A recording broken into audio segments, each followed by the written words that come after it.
Mr. Chair, based sa documentary evidence of payment, Pakilakas there po. were 119 recipients po. 119 na acknowledgement receipts po.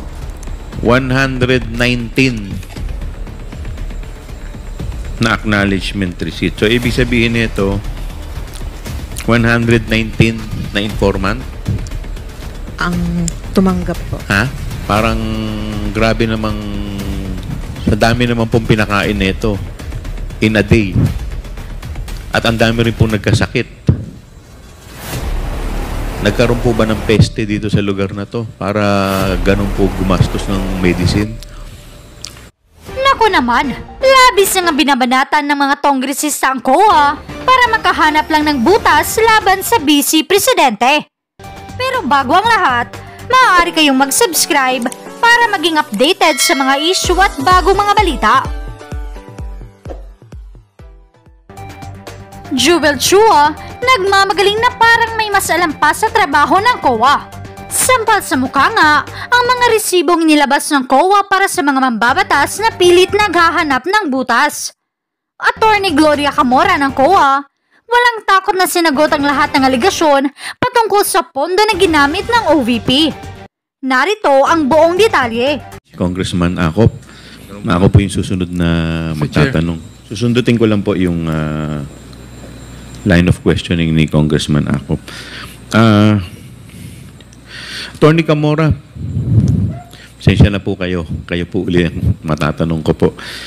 Batay po dun sa Joint Circular number 2015-01, ang isa po sa mga requirement po para sa liquidation po ng Confi Fund ay yung tinatawag po nating accomplishment report. Tama po ba? Yes, Mr. Chair. Okay. Pwede po bang pakita po dito yung accomplishment report sa ating TV? Yan, ito po.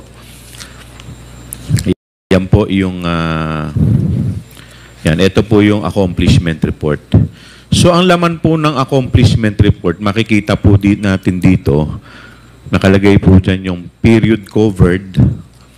Yan po. Ito po, ibig sabihin po nito, ito yung araw o buwan na covered kung saan ginastos itong mga itong surveillance and monitoring. Tama po ba? Tama po, Mr. Chair. So, dito naman sa actual outcome o accomplishment, nakalagay po dito yung mga dahilan kung ano po, saan po ginamit yung pera. Tama po ba? Tama po, Mr. Chair. Okay. At doon naman sa amount utilized, ibig sabihin, ito po kung breakdown ng amount, kung paano po ginamit o kung saan ginamit. Tama po ba? Tama po, Mr. Chair.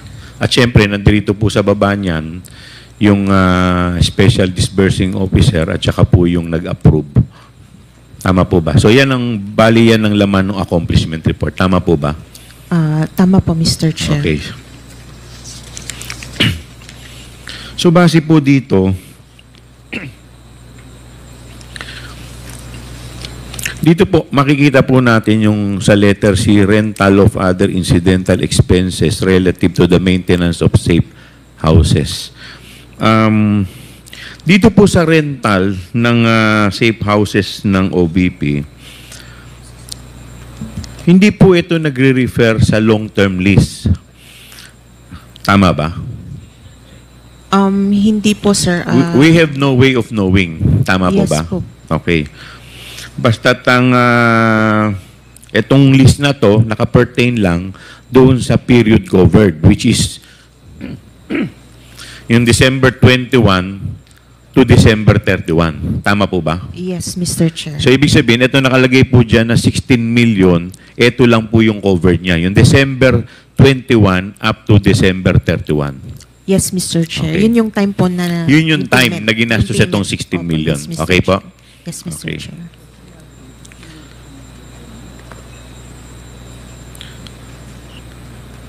So, batay po dito sa joint circular na ginawa po sa OBP sa accomplishment report na to, ang DEPS po, yun ang source ng file. Tama po ba?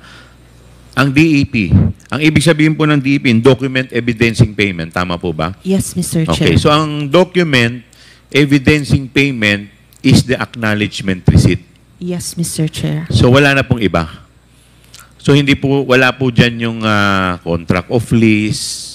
Wala po, Mr. Wala Chair. po. So talagang pinaka-ebidensya lang niya na tinatawag natin is yung acknowledgement receipt na yung tao o kumpanya nakatanggap ng ganitong amount base po sa bayad. Tama po ba? Yes, Mr. Chair. Tama Okay, po. tama. So sa madaling salita, dito po sa 125 million na rent na confidential fund, lahat po yan, ang pinaka-ebidensya lang niya is acknowledgement receipt. Regardless, kay food, kay rentals, kay reward, lahat po yan pare-parehas lang yung ebidensya. Yes, Mr. Which is Chair. acknowledgement receipt. Tama po ba? Tama po, Mr. Chair. Okay, walang OR, wala lahat. Wala po, Mr. Okay, Chair. tama. Now, punta po tayo dito sa rental ng houses. Ano pong specific mandate o programa ng OBP kung saan kinakailangan po ng OBP ang mga safe houses? Mr. Chair, May alam po ba kayo? ang nakalagay lang po dito sa accomplishment nila is yung program nila which is Safe Implementation of OVP Initiatives and Confidence Building. Okay. So, without giving names, meron po ba kayong idea o alam kung sino po ang mga nilagay nila dito sa safe houses na to? Sino yung mga pinatira nila? No, Mr. Chair, since it's a safe house, So, hindi talaga hindi po dinidivulge? pwede, yes, Okay. Mr. Chair. Okay.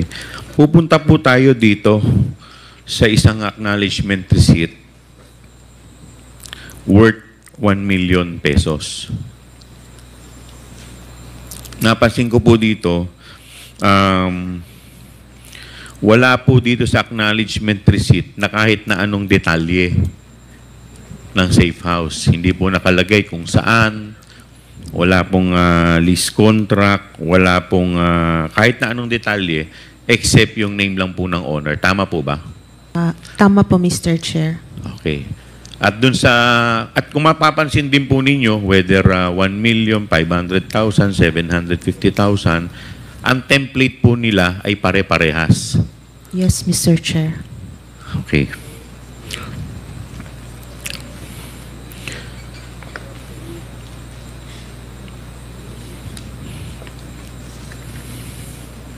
Based po dito, sinasabi po ninyo sa liquidation ng OBP Confidential Fund, yung 2022, 34 ang acknowledgement receipt. At tama po ba? Yes, Mr. Chair. Okay. Tama. At kanina, sinabi po ninyo, sa 34 na to, 34 po yung safe houses. So, ibig sabihin, isang resibo represents one safe house. Tama po? Yes, Mr. Chair. Okay.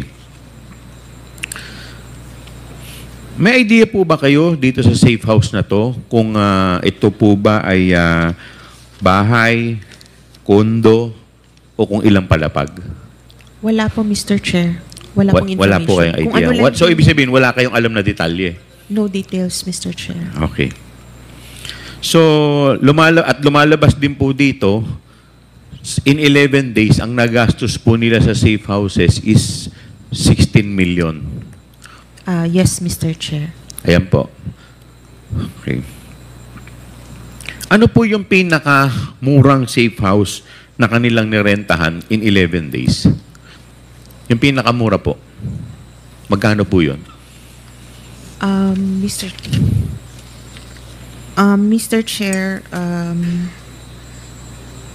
it's 250,000 po. Ang pinakamurang safe house na kanilang nirenta in 11 days is 250,000. 250,000, Mr. Chair. Okay. At ano naman po, magkakano naman po yung pinakamalaki?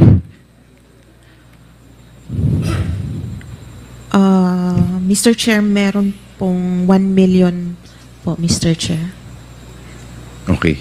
So base po dun sa inyong official receipt, o base po dito sa official receipt na kanila pong in-issue, at dito po sa pinakikita po sa atin, may dalawa po ditong nakalagay na 1 million. So ibig sabihin po ba may dalawang safe houses sila na nirentahan in 11 days worth 1 million? Tama po ba yun? Tama po, Mr. Chair. Tama, okay.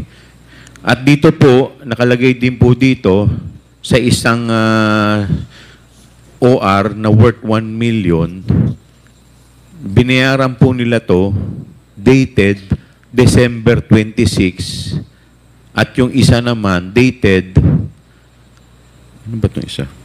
December 28. Tama po, Mr. Chair. Dalawa po kasi yung interpretation ko niyan. Ano po ba ang tama? Ito pong 1 million na to ay for 11 days, which is December 21 to December 31. O dahil po dung sa date of payment, December 26, doon po nagsisimula yung rentals. So 26, 27, 28, 29, 30, 31, which is 6 days. At doon naman po sa isa, December 28, which is 4 days. So yung bang 1 million na binayad nila na December 28, yung 1 million na yun in 4 days o in 11 days? Mr. Chair, it just means na nung date na yun po, nabayaran yung recipient po. Pwede But it does not follow na yun yung period cover.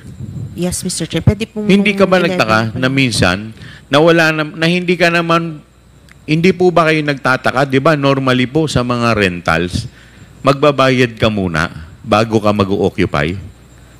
Yes po, sa normal rental po. So ito po hindi normal. It's a safe house, Mr. Chair. Hindi. Tama po, I understand na safe house. Pero di ba na normally po pagka ganyan po, may mag-uupa, pag-uupahan po ninyo ang isang lugar, hindi ka naman makakapag-occupy nang hindi ka muna nagbabayad. Minsan, meron nga pong down payment, meron pang advance payment. Karamihan. Hindi, di ba yun naman, meron ka bang instance na nauna muna yung pagpasok bago yung bayad? Meron po bang instance na ganun?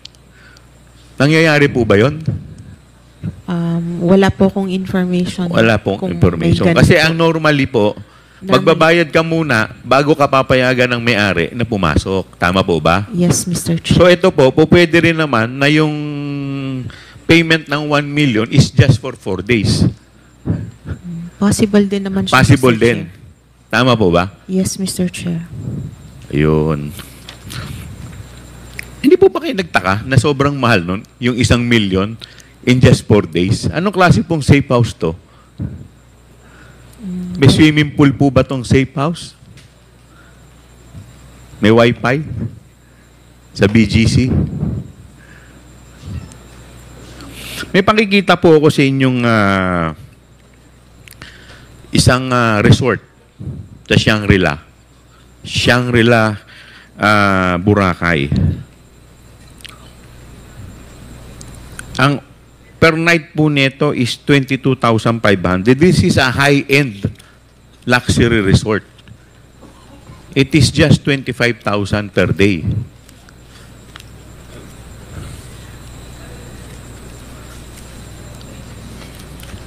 As compared po natin dito sa 1 million, bali magkano po lumalabas yung 1 million per day in 11 days? Magkano po ba yon sa 11 days, yung 1 million?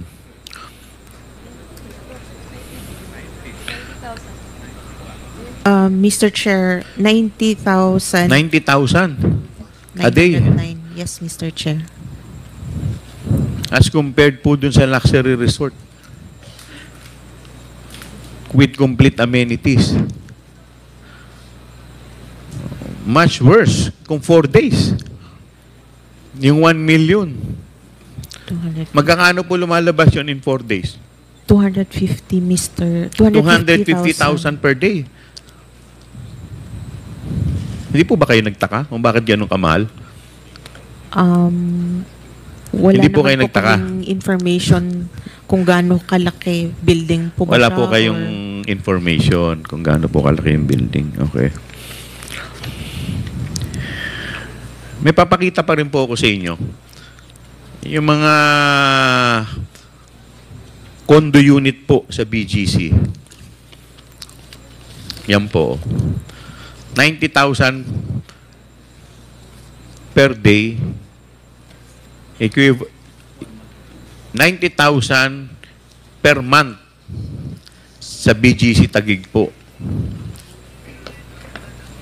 Hindi po yan 90,000 per day. That is 90,000 per month ang rental po dyan sa BGC. Ganyan po ba ang itsura nung rest house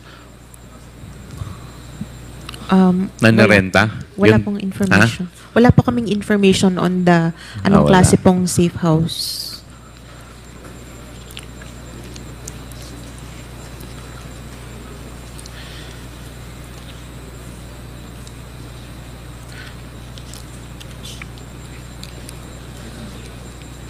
Alam po ninyo, medyo dapat nung tinitignan po ninyo, nagtaka na kayo sa laki po ng rentals in 11 days eh. 16 million, very glaring na po yun eh.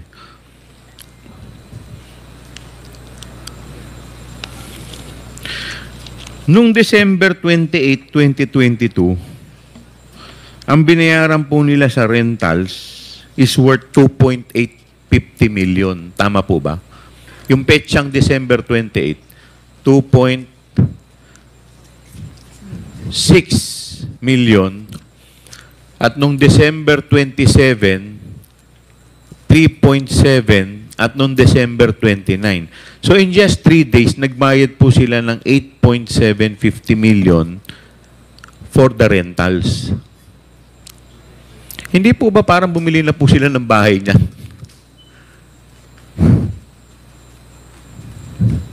Pwede. Tama Mr. po Chair, ba? hindi po allowed ang purchase ng Ayun, safe house. hindi allowed yung purchase. Since kailangan pong... Yes. Hindi rin secret- allowed yung construction. Tama ba? Yes, Mr. Chair. Okay. But that amount is equivalent to one house. 8 point something million. 8.7 million. Tama po ba? Lalong-lalo na kung sa probinsya. And we have 30... Ilan to? We have 32 ba to? 32 safe houses. 34 acknowledgement receipt.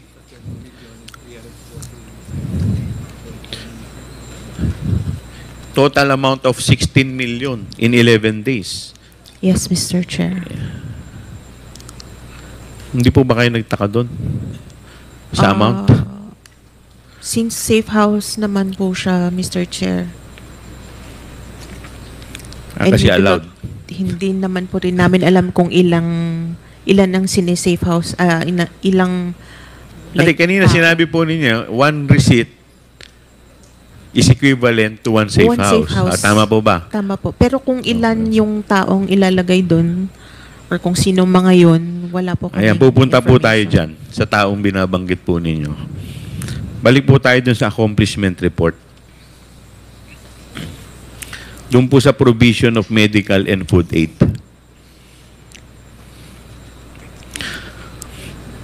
Pwede po bang yan. Provision of medical and food aid amounting to 42 million.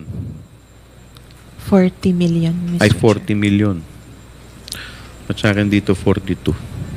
Okay. Amounting to 40 million. So that, dito po sa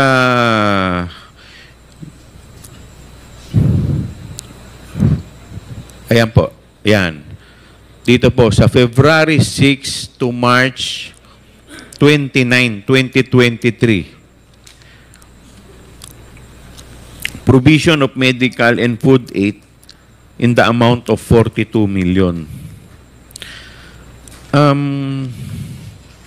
Ito pong 42 million, ilang araw po ang covered nito? 53 days. Tama po ba? February 6 to March 29. From February 6 to March 29. Ilang days po to? 53? Yes po, Mr. Chair. Okay, 53. So lumalabas po, that is equivalent to 840,000 per day, more or less. Tama po ba? Tama po, Mr. Chair. Okay. Sa isang araw po, gumagastos sila ng 840,000 para po sa pagkain at sa medicine. Ang tanong ko po, ilang informant po ba yung kanilang binibigyan ng gamot at pagkain para makakonsume ka ng 840,000 sa isang araw?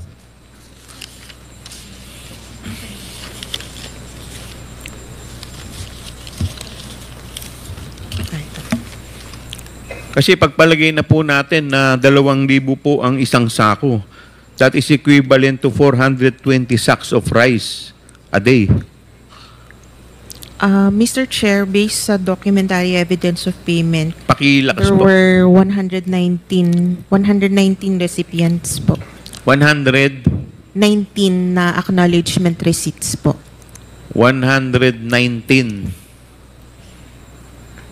na acknowledgement receipt. So, ibig sabihin nito, 119 na informant? Ang tumanggap po. Ha? Lahat po yun may kumakain, syempre. 119 po na acknowledgement receipts siya, pero wala pong details indicated kung ilang Informants ang kanilang... tao ang nabigyan po, Mr. Chair. Okay. Kasi nakakagulat lang. Kasi sa 840,000 po, parang grabe namang, sa dami naman pong pinakain nito in a day. At ang dami rin pong nagkasakit. Nagkaroon po ba ng peste dito sa lugar na to para ganun po gumastos ng medicine?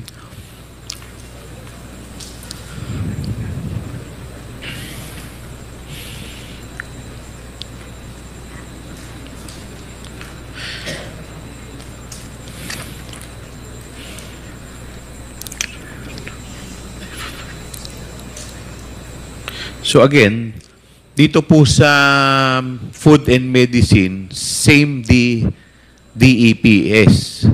Ibig sabihin, same din po yung evidence na kanilang inilabas, which is yung acknowledgement receipt. Tama po ba? Tama po, Mr. To justify ito pong purchase of medicine and food. Tama po ba? Tama po, Mr. And Chair. same format. Tama po, Mr. Chair. Same format. Same format for the rentals and same format for the medicine and food. Opo, Mr. Chair. Okay, so pare-parehas po.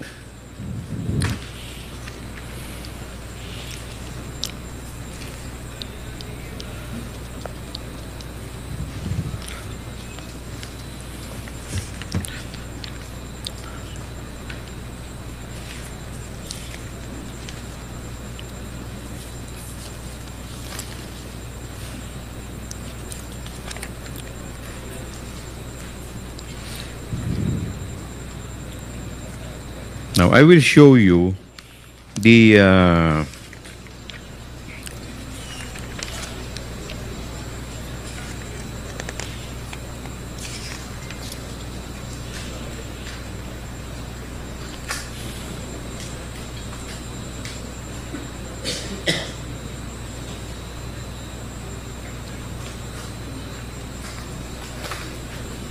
Now, Attorney Camora, since kayo po ang official na COA ng Intelligence and Confidential Fund of Audit Office, kabisado nyo po more or less yung mga expenses items na kasama sa accomplishment report ng OVP. Tama po ba? Tama po, Mr. Chair. Okay.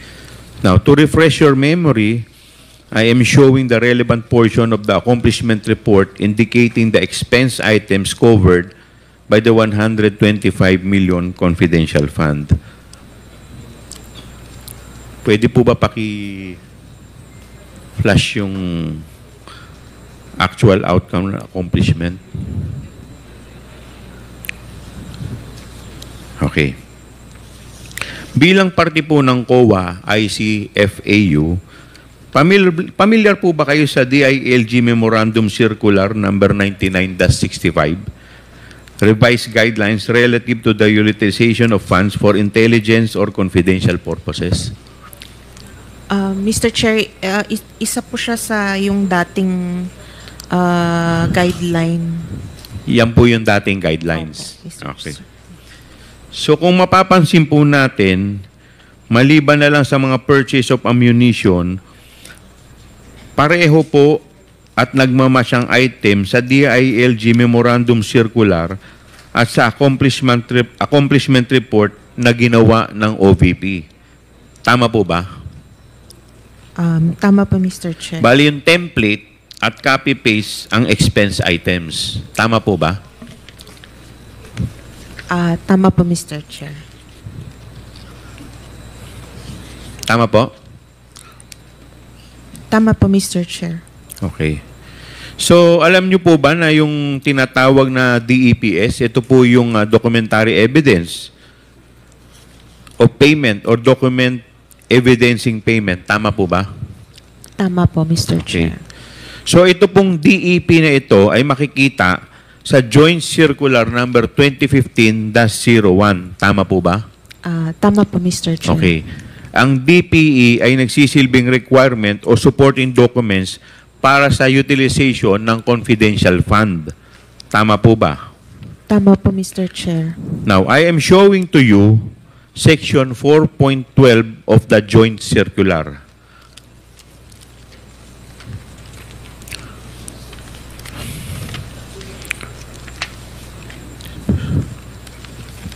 So, nakalagay po dito, disbursement from confidential fund shall be supported with documentary evidence of payment, among others, which shall be submitted to the ICFAU in a sealed envelope signed by SDO.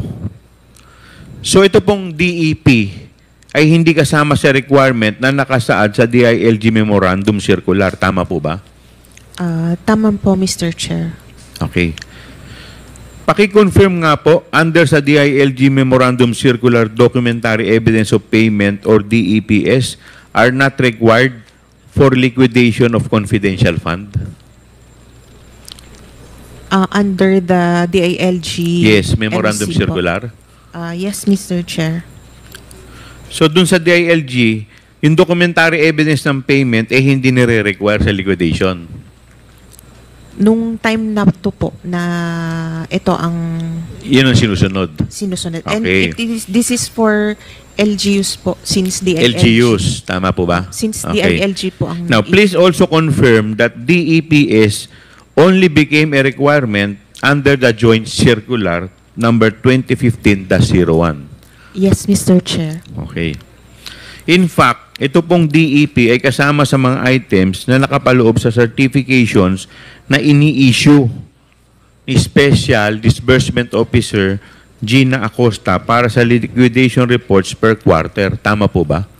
Tama po, Mr. Chair. Okay.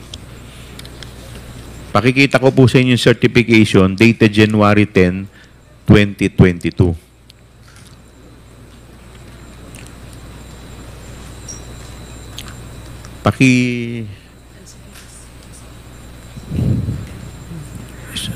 Yan po. Ayan, oh. Ayan. Tama po ba yan? Mr. Chair, hindi po ito yung template ng Yan po yung dating January 10, 2020. Ibig sabihin, hindi pa po siya yung OBP. Tama po ba? Opo. Yes, Mr. Chair. So parang mayor pa po siya nito. Tama po ba? Ito sa LGU. Tama po ba? Sa Vice President na pala siya. Tama? yes, Mr. Okay. Chair. Now, Office of the Vice President, First Quarter Confidential Fund Accomplishment Report dated March 30, 2023. Pakikita rin po namin sa inyo. Yung March 30, 2023. Yan. template po itong certification na to, di ba? Yes, Ito po Mr. yung template? Chair. Yes, Okay. Mr. Chair. Na kinuha mismo sa joint circular. Yes, Mr. Chair. Okay. Now, dumako po tayo dun sa audit observation memo for the 2023 first, second, and third quarter confidential fund. Common deficiency po na tinatawag sa AOM na to ay lack of DEPS as proof that the confidential fund was disbursed. Tama po, Mr. Chair. Tama po?